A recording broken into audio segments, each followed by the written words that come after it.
My name is Ahmad Firdaus. I am 33 years old and was born in Kuala Lumpur, Malaysia. As a child, I believed that Allah was with me in every breath. I cried during prayers, felt my heart burn with faith, and swore that I would never stray from the path. But over time, that flame was suffocated. The cruel demands, the merciless shouts, and the looks that condemned me for every small detail transformed my devotion into revolt. It wasn't Allah whom I rejected. It was the people who used His name to hurt. I came to hate everything that reminded me of Islam.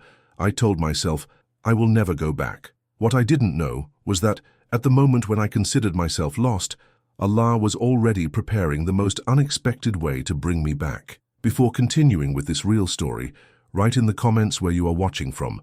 I want to know which countries these stories are reaching. My childhood was wrapped in tradition and devotion. Each morning began with my mother gently waking me for Fajr prayer, her soft voice whispering Bismillah while pulling back the curtains in my room. I remember the scent of incense that filled our house and the prayer rug my grandfather had brought from Mecca, with its intricate patterns that I used to trace with my fingers during my supplications. In the madrasa, I was known as the boy who asked questions. Why did Allah create the stars? How do we know He hears us? My teacher, an elderly man with a white beard and gentle eyes, never lost patience. Faith is like a seed, he would say. It needs daily care and, with time, grows strong enough to face any storm. At 10, I completed my first full recitation of the Quran. I'll never forget the tears in my mother's eyes that day. She held my small hands in hers and said, "My son, you carry the light of Allah within you. Never let that light go out." How could I imagine that the same community that embraced me with so much love would become years later the reason for my deepest pain? In those days of innocence, Islam was my refuge, my home. There was no way to predict that this same place that brought me so much peace would transform into the source of my greatest anguish. Everything began to change when I turned 15. My body was growing, and with it, expectations and rules grew too. Suddenly, it was no longer enough to just be present at prayers. Every movement had to be perfect. It wasn't enough to respect elders. Any look interpreted as defiant was punished with severity.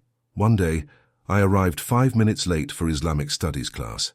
The new imam, unlike my gentle childhood teacher, made me stand in front of all the other students. "See how arrogance corrupts our youth," he said, pointing at me. 5 minutes today, and tomorrow he will be completely ignoring prayers. This is how Shaitan conquers our souls, one small slip at a time. His words burned like fire. It wasn't arrogance that delayed me. It was because I stopped to help an elderly man who had fallen on the sidewalk. But nobody asked, nobody wanted to know, only to judge. At home, my father had changed too. Years of extremist preaching at a new mosque he attended transformed him into someone I barely recognized. He began to control every aspect of our family life. My mother, once radiant in her prayers, now performed them in silence with fear. Music was forbidden. Books that weren't religious were confiscated. Friendships with non-Muslims were severely criticized. One night, I found a novel hidden under my mattress, a gift from a school friend. My father discovered it during an inspection of my room. He tore the book page by page in front of me, and then forced me to burn the remains in the yard. "This is how it begins," he said. "First impure stories, then impure thoughts, and then impure actions." It was at that moment that I began to hate not just the rules, but also those who represented them. Every harsh word, every disproportionate punishment, every distorted interpretation of the sacred scriptures pushed me further from the path I once loved. And the worst part? They did all this in the name of Allah, the Merciful. What mercy was this that I could no longer see? At 18, I received a scholarship to study engineering in Kuala Lumpur. It was my escape. Away from the watchful eyes of my family and community, I could finally breathe. Or at least, that's what I thought. The first months were an explosion of freedom. Parties that lasted until dawn. Friendships with people of all religions and cultures. I tried alcohol for the first time, experimented with recreational drugs, engaged in casual relationships. I did everything that had been forbidden, as if each transgression was an act of rebellion against those who had suffocated my youth. "See, I'm living my way and the sky hasn't fallen," I thought arrogantly. I completely stopped praying. I hid my prayer rug at the bottom of the closet and put my Quran in a sealed box. I wanted to forget everything, but the initial euphoria of freedom soon gave way to an inexplicable emptiness. The parties began to seem hollow, the conversations superficial, the relationships empty. I would often wake in the middle of the night with a suffocating anguish in my chest. Something was missing, but I wouldn't admit what. There were moments when, in the silence of dawn, I would take my phone to silence the adhan, call to prayer, that still played out of habit. Sometimes my finger would hesitate over the off button. Something within me resisted. It was during one of these moments of vulnerability, 3 years after having completely abandoned my faith, that something unexpected happened. I woke at 4 a.m. in a cold sweat. A dream, so vivid it seemed real, still reverberated in my mind. In the dream, I was lost in a desert, dying of thirst, when a distant figure offered me water. As I approached, I recognized the face of my old madrasa teacher. "The source has always been here," he said in the dream. "You just closed your eyes to it." That night marked the beginning of a journey I never could have predicted, and it was precisely in this abyss of confusion and emptiness that an unexpected sign appeared. The dreams began to become more frequent. They weren't simple night images. They were experiences that left me exhausted upon waking, as if I had really been in those places. In one of them, I was a child again, sitting on my grandfather's lap while he taught me to recite Surah Al-Fatiha. His wrinkled finger followed the words in the ancient Quran, and I could smell his clothes, a mixture of sandalwood and the olive oil he used in his beard. "Each word is a medicine for the soul," he would say. "Even if you don't understand the meaning now, your heart understands." In another dream, I was in the mosque where I performed my first Jumu'ah prayer. The white walls gleamed with sunlight entering through the ornate windows. I could hear the murmur of supplications around me, feel the soft carpet beneath my knees, see the hands raised in devotion. In this dream, I wasn't an observer. I was part of that congregation, my heart beating in unison with others. The most disturbing was the dream where I saw Prophet Muhammad, peace be upon him, from behind, just his silhouette against the desert horizon. He didn't turn around, but spoke words I couldn't fully comprehend. Upon waking, all I remembered was the inexplicable sense of peace and the phrase, "The way back is shorter than you imagine." During the day, I pushed these thoughts away. "They're just dreams," I told myself, results of stress and guilt they instilled in me. But at night, alone with my thoughts, I allowed myself to remember. I remembered the first time I fasted for the entire Ramadan at 10 years old, how my mother had prepared my favorite food for iftar, and how my father had looked at me with pride. I remembered the sense of community during Eid, the new clothes, the shared sweets, the hugs and smiles. It was strange how these memories, which I had tried to bury for so long, remained so vivid. They hadn't ended. They were just dormant, waiting for the right moment to awaken. It was on an ordinary Tuesday that I received the call that would change everything. My mother's voice, normally controlled and serene, was choked with tears. "Your father," she said, pausing to catch her breath, "your father has cancer, advanced stage." The words fell like stones into the calm lake of my meticulously constructed existence. Cancer, advanced stage, my father, the man I had decided to hate for years, the man whose rigid rules made me flee, the man who, despite everything, was still my father. I returned home the next morning. My father had lost weight. His once vibrant skin now had a grayish tone, and his eyes, always so firm and at times severe, were softened by fragility. When he saw me, something unexpected happened. He cried. In all my 26 years of life, I had never seen my father shed a tear. "My son," he said, extending his trembling hand, "Allah has brought you back to me." I didn't correct his assumption that I had returned to the faith. I didn't have the courage. Instead, I sat beside his bed and held his hand. For weeks I accompanied every medical consultation, every chemotherapy session, every night of pain. I saw my father, the man I considered unshakable, bend under the weight of illness, but never under the weight of doubt. He prayed 5 times a day, even when he could barely get out of bed. He recited the Quran even when his voice was just a whisper. And then, in the midst of this turmoil, I received another devastating news. Hamid, my childhood friend with whom I grew up studying the Quran and playing football in the dusty streets of our neighborhood, had taken his own life. At 27, he left only a note. I couldn't find peace in this world. Hamid, who had the brightest smile. Hamid, who knew more hadith by heart than anyone in our class. Hamid, who apparently had lost his battle against invisible demons that no one noticed. In just 1 month, the 2 pillars of my youth were broken. My father fighting for his life and my friend having given up on his. The reality of mortality, which I had conveniently ignored in recent years, now stared me directly in the face. On a particularly difficult night, after hearing my father moan in pain even with painkillers, I sat in the yard of our house and looked at the starry sky. The same question echoed in my mind. What is the meaning of all this? If my father, with all his devotion, suffered like this, and if Hamid, despite all his religious knowledge, found no reason to continue, what hope was there for someone like me?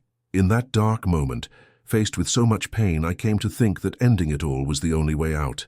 The emptiness I had felt since abandoning my faith had transformed into an abyss that threatened to swallow me completely. It was during one of those sleepless nights, while my father slept under the effect of morphine in the room next door, that I opened my laptop. I don't know what led me to type, "Why does Allah allow suffering?" in the search bar. Maybe it was anger, maybe curiosity, or maybe a last desperate cry for answers. The algorithm presented me with a video of a sheikh I had never seen before. Unlike the severe imams of my adolescence, this man spoke with a gentleness that reminded me of my madrasa teacher. His face was illuminated by a genuine smile, and his eyes reflected a compassion that seemed to reach through the screen. "Suffering," he said, "is not a punishment, but an invitation. Allah doesn't test us to break us, but to show us what we are made of. Trials are like fire for gold. They reveal our true essence." His words touched something deep within me. It wasn't the threatening rhetoric I had associated with religion, but a balm for a wounded heart. I clicked on another video, and another, and another. Soon, I established a secret routine. During the day, I cared for my father, administered his medications, spoke with doctors. At night, when everyone slept, I took refuge in the digital world of Islamic lectures. I learned about mercy when the world seemed cruel, about hope when everything indicated despair, about an Allah who wasn't the vengeful tyrant I had been made to fear, but the compassionate, the merciful. On one of these nights, I found a lecture about the story of Prophet Ayub, Job, who lost family, health, and possessions, but never lost his faith. The sheikh quoted a hadith that said, "Amazing is the case of the believer. There is no situation for him that is not beneficial, and this is only for the believer. If something good happens to him, he gives thanks, and that is good for him. And if something bad happens to him, he is patient, and that is good for him." As these words echoed through my headphones, silent tears ran down my face. They weren't tears of sadness, but of recognition, as if a part of me that had been dormant for years finally awakened. One night, my mother found me like this, crying in front of the computer at 3 in the morning. Instead of questioning, she simply sat beside me and placed her hand on my shoulder. "Your heart always knew the way back," she said softly. "Only your mind needed time to accept." My father's condition worsened each day, despite treatments. Doctors began talking about quality of life instead of cure, a subtle change in language that carried an immense weight. One afternoon, while he slept, I noticed his tasbih, Islamic rosary, fallen beside the bed. As I picked it up, I felt the wooden beads worn by years of use, molded by my father's faithful fingers. That same night, I received an unexpected message. It was Farid, an old colleague from the madrasa with whom I had lost contact years ago. "I heard about your father," he wrote. "May I visit him tomorrow?" Farid arrived the next day, no longer the shy boy I knew, but a man of calm presence and measured words. After visiting my father, he suggested we take a walk. We walked in silence for some time until we reached a small park. "I know you've strayed," he said finally. "Many of us stray for a time. I was lost for years too." I looked at him surprised. Farid had always seemed to me the epitome of the devout young Muslim. Drugs, parties, destructive relationships. "I went through it all," he continued. "I thought I was free, but I was just trapped in another cage, one I built myself." His honesty opened the floodgates. For the first time in years, I spoke openly about my journey, my anger, my confusion, my recent dreams, the lectures I watched in secret. Farid didn't judge, didn't preach, just listened. When I finished, he looked at the horizon, where the sun was beginning to set, painting the sky in shades of orange and pink. "Tomorrow is Friday," he said simply. "Shall we return together?" Those 4 words, "Shall we return together?" contained a universe of possibilities. It wasn't an imposition nor an order. It was an invitation, an extending of a hand. That night I couldn't sleep. I thought about my father, bravely fighting cancer without ever questioning his faith. I thought about Hamid, who might have chosen a different path if he had found the Islam I was rediscovering now, not that of rigid rules and punishments, but of mercy and compassion. I thought about the dreams, the lectures, the worn tasbih. The next morning, before sunrise, I sent a message to Farid. "I'm ready." He picked me up for Fajr prayer. It had been almost a decade since the last time I had been in a mosque. Nervousness consumed me as I climbed the steps. What if everyone knew about my past? What if they judged me as I had been judged before? But as I entered, no one pointed, no one whispered. Some smiled gently, others nodded in recognition. An elderly man offered me a place beside him. It was as if time hadn't passed, as if I had never left. When the adhan began, something broke inside me. The familiar words, "Allahu Akbar," Allah is the greatest, reverberated not just in the mosque, but in every cell of my being. It was like returning home after a long and exhausting journey. In that moment I knew. My decision to return wasn't the end of the story, but just the beginning of a new chapter. And although this path wouldn't be easy, I would no longer be alone on it. Returning to faith wasn't as simple as attending a prayer. In fact, it was just the first step of a journey filled with unexpected challenges. My old friends, those with whom I shared parties and excesses, didn't understand the change. "It's just because of your father, isn't it?" they asked. "When he gets better, you'll go back to normal." Or worse, "Who would have thought you'd be the next to be brainwashed?" Party invitations decreased. Calls ceased. Within weeks, I found myself in a strange social limbo, distanced from the secular circle I had built, but not yet fully integrated into the Muslim community. There were also practical challenges. My body, accustomed to ignoring prayer times, now protested against the routine. Waking for Fajr was a daily battle. My stomach, habituated to alcohol and haram, forbidden foods, reacted with discomfort to the sudden change. My mind, trained to think in materialistic terms, struggled to reconnect with the spiritual. And then there were deeper questions. How to reconcile the scientific knowledge I acquired at university with religious teachings? How to navigate a professional world where practices like bank interest, forbidden in Islam, were the norm? How to explain to co-workers why I now needed a space for prayer during work hours? One morning, after weeks of caring for my father at home, I received a call from the hospital. He had been admitted with a serious infection, a common complication in chemotherapy patients. I rushed to the hospital, but upon arrival was informed that visiting hours would only begin in 3 hours. It was time for Duhr, midday prayer. In the past, I would have simply postponed or ignored it. But now I asked the receptionist if there was a place where I could perform my prayers. She indicated a small meditation room at the end of the corridor. As I entered, I found a young doctor in his white coat, kneeling on a small rug, completing his prayer. When he finished, he introduced himself as Dr. Karim and asked about whom I was visiting. I told him about my father. "Cancer is a difficult journey, not just for the patient, but for the family," he said kindly. "And your father is lucky to have a son who returned not just to care for him, but to the path of faith." Surprised, I asked how he knew I had returned. "I recognized the look," he smiled. "It's the same one I see in the mirror every day. I was lost for a time too." That day I realized something fundamental. Being a practicing Muslim in a world that doesn't accept renunciation is one of the greatest tests. It's not just about rituals or rules, but the constant choice to follow a different path, often a lonely one, like swimming against the current in a river that insists on carrying everyone in the opposite direction. This understanding was both liberating and terrifying. And it was precisely in this moment of clarity that I understood the true meaning of the Islamic community, the Ummah. Dr. Karim not only cared for my father with exceptional medical competence, but also became a bridge for my reintegration into the Muslim community. He invited me to a group of young Muslim professionals who met weekly to study the Quran and discuss how to apply Islamic teachings in the modern world. In these meetings, I met people who challenged all the stereotypes I had internalized. There were brilliant scientists whose faith deepened rather than contradicted their dedication to science. Lawyers who found ethical ways to navigate secular legal systems, artists who expressed their spirituality through beautiful creations.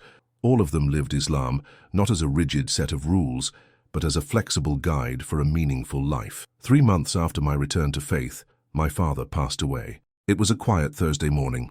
He had completed his Fajr prayer and, while reciting Surah Yasin, his favorite, simply closed his eyes and didn't open them again.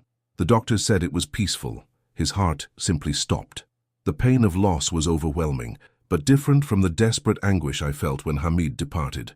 There was a strange peace in knowing that my father died in his faith, doing what he loved. And there was comfort in the Islamic mourning rituals, the janazah prayers, the Quran recitations, the condolence visits that lasted days. It was during this period that Farid suggested something unexpected. There's a project with Syrian refugees at the community center. They need volunteers. It would be good for you. Initially, I hesitated.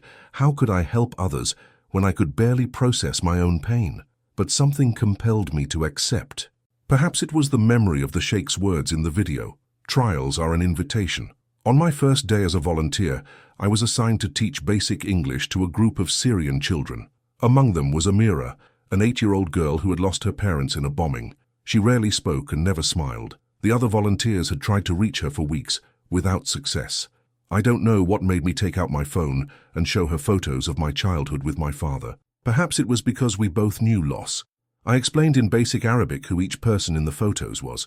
When I reached the last one, an image of my father teaching me to ride a bicycle, she pointed to him and then to the sky. "Jannah?" she asked. "Paradise?" "Naim," I replied. "Yes." She then pointed to her own absent parents and again to the sky. "Jannah?" With tears in my eyes, I confirmed. "Naim, Jannah." At that moment, something changed in her face. It wasn't exactly a smile, but a softening, like the first ray of sun after a long night. She took a pencil and drew 3 stick figures, 1 large and 2 small, a family. Then she drew a cloud above them and wrote in shaky letters, "Jannah." When I handed the drawing back to her, she shook her head and pushed it back to me. A gift. That simple interaction transformed something within me. I realized that shared pain creates bridges that transcend language, culture, and age.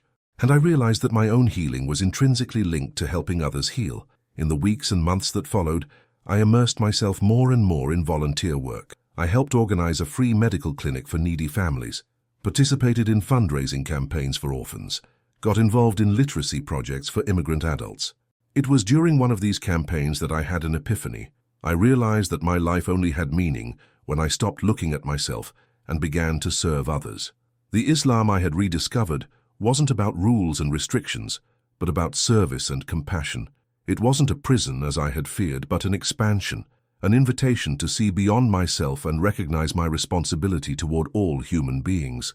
Today, 3 years after that first Fajr prayer with Farid, I look back and see a path that, although winding, always had a purpose. The anger I felt in adolescence, the emptiness of the years away, the pain of loss, all this is part of who I am now. The madrasa where I grew up has been renovated. With the help of Dr. Karim and other Muslim professionals, we transformed the old building into a community center that offers not just religious education, but also psychological support, professional guidance, and space for interfaith dialogue. Amira, that Syrian girl who didn't smile, is now one of the best students in school. Her adoptive family brings her to Quran classes on Saturdays, and whenever she sees me, she runs to show me some new drawing or tell me about something she learned. I still struggle with aspects of religious practice. I still have unanswered questions. I still encounter interpretations of Islam that seem misaligned with the divine mercy I've come to know. But now I understand that these challenges aren't obstacles to faith. They're an integral part of it. Faith isn't the absence of doubt, but the courage to move forward despite it. My mother, observing this transformation, told me something I'll never forget. Your father always believed you would return. Even when you were most distant, he would say, "Allah has a plan for our son." And perhaps that's the greatest learning from this journey. Today, looking back, I understand that Allah never abandoned me. He was just patiently waiting for me to return. In the darkest moments, when I believed I was completely alone, He was there guiding each step, preparing each encounter, planting each seed that would eventually blossom in my return. That rebellious young man who swore never to set foot in a mosque again now leads study circles for other young people facing the same doubts and challenges. That engineer, who considered religion as a set of outdated superstitions, now finds in each scientific discovery more proof of the Creator's greatness. That son who rejected his father's teachings now honors his memory by living the values that he, despite his flaws, tried to convey. The journey hasn't ended, of course. Each day brings new challenges, new questions, new opportunities to strengthen or test my faith. But now I face these challenges not as obstacles to be feared, but as invitations to grow. And if there's one thing I've learned, it's that none of us is truly lost. We may stray, we may rebel, we may even declare that we'll never return. But like the father in the parable of the prodigal son, Allah remains at the door, waiting, always waiting.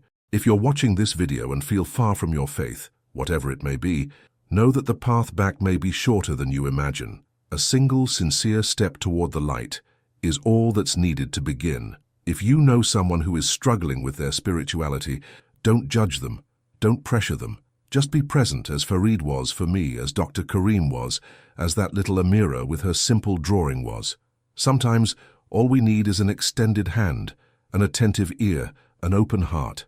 And if you, like me, have found your way back after a long detour, share your story, not to boast but to serve as a beacon for others still navigating turbulent waters.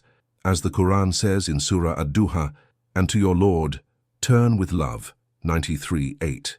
This verse has gained a completely new meaning for me now. It's not a severe order, but a loving invitation. A reminder that no matter how far we have gone, the path home will always be open.